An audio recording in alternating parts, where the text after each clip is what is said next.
Today we're talking about what mums in business are doing right on social media and what mistakes they're making.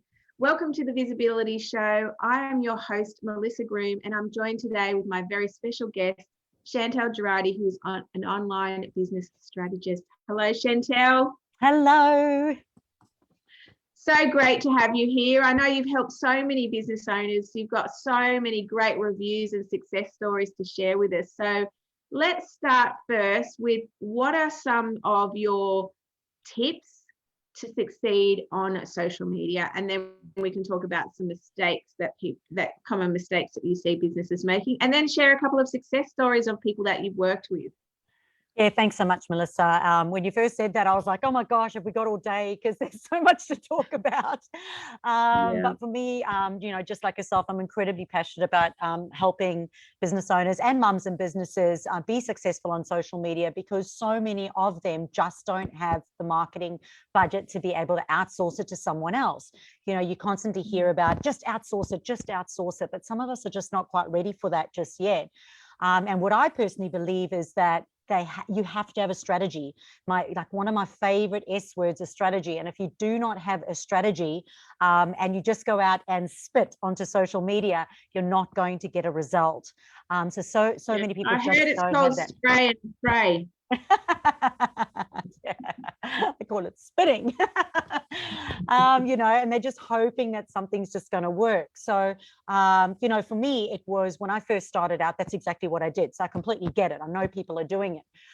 You go out there and you're like, I have this passion, I have this will, I have this want, this amazing idea, and I also want to make some money. I'm just going to go onto social media because I know how to log in and I know how to post my baby pictures and what I ate for breakfast. Now I know how to market my business. But it's not quite like that, because at the end of the day, like, you got to know you've got to become a marketer. You've got to know how to use social media and effectively. So for me, it's about having the skills, meaning that you've got to have the skills to use these platforms. Whatever we use in our business, we've actually got to get to know well. We can't just know how to log in and post. We've got to know how it actually works. We've got to understand algorithms. We've got to understand, who's seeing what. We've got to understand our privacy settings. So whatever it is that we have, we've got to know how to use well. And then that's the skills part of it. Then the other S part of it is strategy. You have to have a strategy, meaning you've got to know what you're selling to who, where they are online, and how you're going to effectively communicate it through your content to get a yes. So not just for them just to go, oh, that's nice, or just to engage. But when I say a yes, meaning that it's going to evoke enough curiosity that they're either going to give you their email address or book a call or buy from you, because they're one step closer to them engaging your services and choosing you. And that's really important. So that's the second S word. So we've got skills, we've got strategy, and then we've got simple. The other S word is we really need it to be simple, because we don't want to spend our lives online. I come from a fitness background, 20 years in the health, wellness, and fitness industry. I'm not a techie person. I don't like being online. I actually just want to get on, do what I need to do, and get off. So I think for mums in business or for other small business owners, it's important for us to know how to simply do it.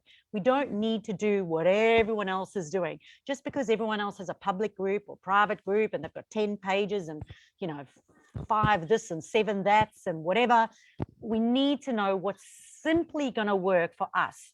And at the end of the day, it comes down to who your audience is and what you're selling, and what you're confident in doing as well, because some people just aren't confident doing something. So it's actually better for them not to do the things that they're not confident in right now. Better for them to gain their confidence and evolve and get into it later on. So for me, it's always about keeping it simple, having the skills, having the strategy, and that means you'll be successful and get sales.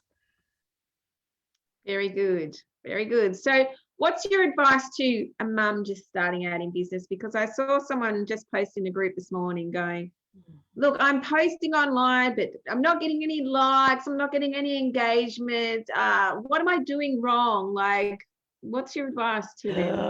Oh, for goodness sake, what am I going to say? I would say get expert help. That was always one of the biggest things I did. I mean, you were one of my first mentors I ever had with the Empower Mums Business Network. So it was about surrounding myself with people who know what they're talking about, but it's also about not trying little bits of what everyone is saying. If you're going to invest in something, see it through. Like, because if they're an expert at something, you need to go with them, trust them on the journey, and see it right through to fruition, rather than what a lot of people do is they do a little bit of this and a little bit of that, a little bit of this, and that's not going to work. It's like taking a treasure map, 10 treasure maps, and putting them together and hoping it's going to help you find the gold. But one of the best exercises that I do is called a business brain dump. And it's something that I do with my clients in the very first session, where we sit down and we map out your income opportunities. You know, my personal story, and that is I had no money, and I had absolutely nothing, and I had no Centrelink when I first came here. So for me, it was about, I had to make money. I couldn't not make money. And I was the only, I was the primary income person too. Like, so it had to work. I couldn't just wing it and hope it was going to work. It actually had to make money. So for me, what I do is I sit down, and I love a whiteboard, and I map it out, and I go, what are my income opportunities? And think about everything. Think about webinars, events, in person, online, and just spider graph and just map out the whole thing. Like, if money wasn't an option, what do you see yourself doing? So I really want you to think big about it and go and map it all out, put it all out there. Then I want you to look at it, and I want you to go, what do I enjoy doing here? Like, what do I absolutely love? You know, you were talking to me earlier about you being a connector. And for me, my number one strength is an activator. I activate people. So I jump in without thinking, and I figure it out along the way. So, you know, think about what you enjoy doing, because if you enjoy doing it, you're more likely to do it. So if it's comfortable for you and you're in your happy place, you're more likely to take action and do it every day. And the next part is what do people love about you that you do, that they go, oh, you're so good at that. You're absolutely amazing at that thing. And, you know, because those are the people, if they know, like, and trust you, and they love what it is that you do, chances are there's more people out there and they'll pay you for that thing. So look at that whiteboard, keep those 3 things in mind, and then go, which of these income streams can I focus on social media? Because often what we're doing is we're too general, we're too fluffy, and we're marketing everything to everyone. And in this online world of shiny light syndrome, it's just not going to work. So that would be my process. And to tell you the truth, that was what I suggested to an Uber driver once, who said to me, if I was to start a business, what would I do? And those are my tips. And it's actually on a blog on my website as well. Excellent. I love it. And so what are some of the biggest mistakes that you see businesses? You sort of suggested saying, you know, spitting or just putting out content and winging it. What else can you see? I mean, you've worked with so many clients. What were they doing wrong before you worked with them? A lot of the time people think that they know what they're doing, because you don't know what you don't know, right? So a lot of the time people actually think that it's working. They'll come to me and they'll go, like on the weekend, someone messaged me and said, oh, I've got like 100 people joining my Facebook group each week. And I'm like, so what? So what? So for me, that's just ego metrics, you know, oh, I'm getting likes, I'm getting engagement. Well, you're not making any money from it, are you? No, haven't made money in 6 months, haven't sold 1 program. Oh, okay. Well, that's not an income producing funnel. Like, it's not working. So I find that a lot of the time people will come to me and they go, well, I don't really need help, or I don't really need that thing. So for me, if it's not making money, it's not working. And I'm not a big fan of completely changing things. I'm a big fan of reviewing what's working or not working and then tweaking it along the way. A lot of times people often will just rebrand, or they'll completely change, and then they've lost all the momentum that they've already got. Often those momentum, they're heading in the right way, but they're going through the bushes. If you look at a treasure map and they've kind of got off the path and they're going somewhere else, sometimes you can get them back on track without completely changing things. So I think some of the biggest mistakes is that don't let your ego get in the way. Likes and engagement are not indicators of success. An indicator of success is the right leads and inquiries coming in and people actually buying from you. What's your What's your take on the advice to create one piece of content and put it everywhere? Oh, look, I'm a big fan of that, repurposing it. And in fact, I've got a mastermind today, and I'm talking about how to take a presentation and repurpose the crap out of it. As I mentioned earlier, I do not like being online, and I like to do things as simply as and effectively as possible. So taking one piece of content and then repurposing it and putting it strategically. So when you put content out, you always have to think with the end in mind. What am I hoping to achieve from putting that out? And if you're constantly saying brand awareness or visibility, you're never going to make any money. When you put out a piece of content, it's also got to result in inquiries, leads, and generating actual income. So repurposing content's great. I do believe in respecting the platforms. So you have to understand, like I spoke about skills earlier, Facebook, I mean, I love Facebook. 80% of your time, I believe you should be on Facebook, and 20% on the others.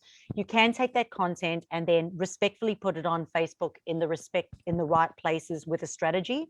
But then when you go out into Instagram's a different beast. So you have to respect that audience. You have to respect who's on there, who's seeing it, who your followers are, and you've got to respect the platform and how the algorithm works. So for example, hashtags don't really work on Facebook, but hashtags work on Instagram. Hashtags on Facebook that do work very differently to how hashtags work on Instagram. So you have to understand the platform. Same with LinkedIn. So if you are going to repurpose content, all I say is do it respectfully. Respect the platform, respect the audience, and have a strategy in mind. Yes, and maybe don't share it all on the same day at the same time. Like, if you can you could really schedule it so it comes out on the platforms each day of the week. You know, including your website and your email and all that sort of stuff.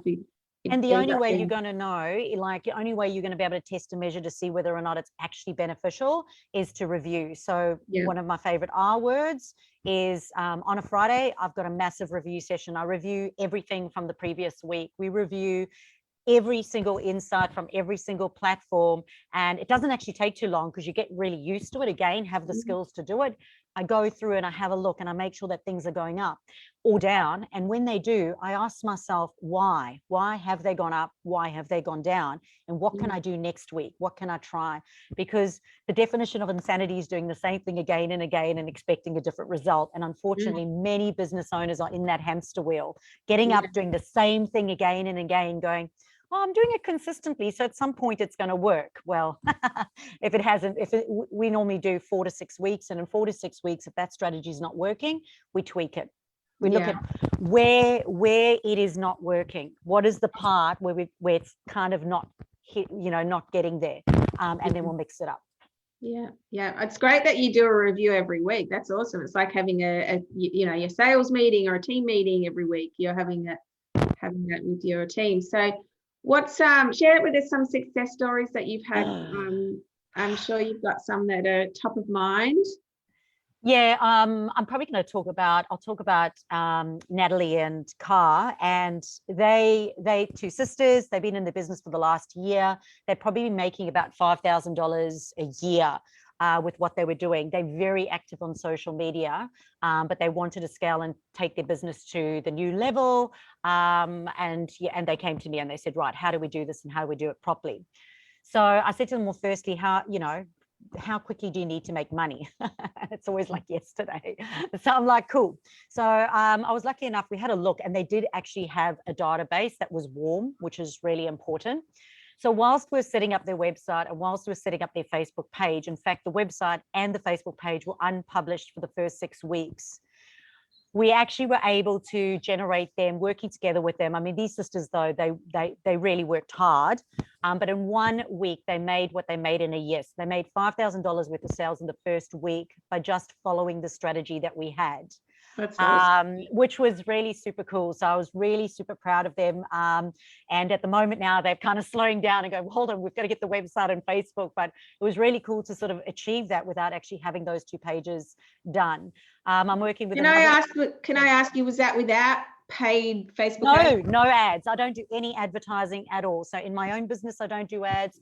And with the clients I work with, we don't do any paid ads. And in fact, right now, doing advertising is more of a gamble than ever before, because with the new iOS and Android update, they are not sharing their insights anymore. So Apple and Android, they're not giving the insights to Facebook. So whereas Facebook had the insights before, they could better strategize as to how they were going to use your money to put your ads out there. They're not having that anymore. So you don't actually know. There's a hole in it now, in that they've got to rely on the insights coming through. So if it's not working organically, it's not going to work in advertising. So I do help people get ready for advertising, but we don't do any ads at all. One of the other ladies I'm working with at the moment, she worked with a big company. She's actually internationally renowned, but she stepped away from a massive organization to now manage and run her own brand by herself, and came to me, and she had an email list. We worked out that half the email list were cold, some were warm, so we got rid of the dead weight. It's really important, get rid of dead weight. Again, a lot of people want to hang on to cold leads and cold inquiries, and don't put your energy where it's not working. I would never sleep. I'd be exhausted.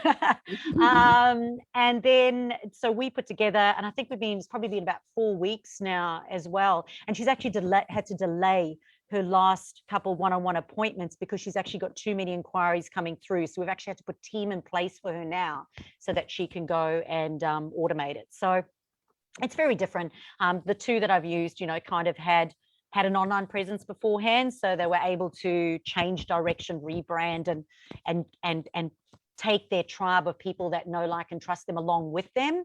Yeah. But a lot of times people come to me and they don't have it. They don't have the know, like, and trust. So we've got a structure that we put in place to develop that know, like, and trust, and then be able to sell to them. Very good. Well, thank you so much for joining us today and sharing all your amazing tips. And you are doing a wonderful job. I mean, I'm so proud of the very first time I met you to where you are today. I mean, you're such a great role model, not just to your daughters, but to other mums in business, to say, hey, you can start with nothing, and you've just got to invest in yourself, work hard, upskill. You've gone and done a lot of training to get to where you are, and you've got amazing success stories. So well done. You are a great example of what mums in business can achieve when they really back themselves. Yeah, thank you so much, Melissa. You're welcome. And remember that you are amazing. So go out there and shine your light bright. Have an amazing day, everyone. Bye.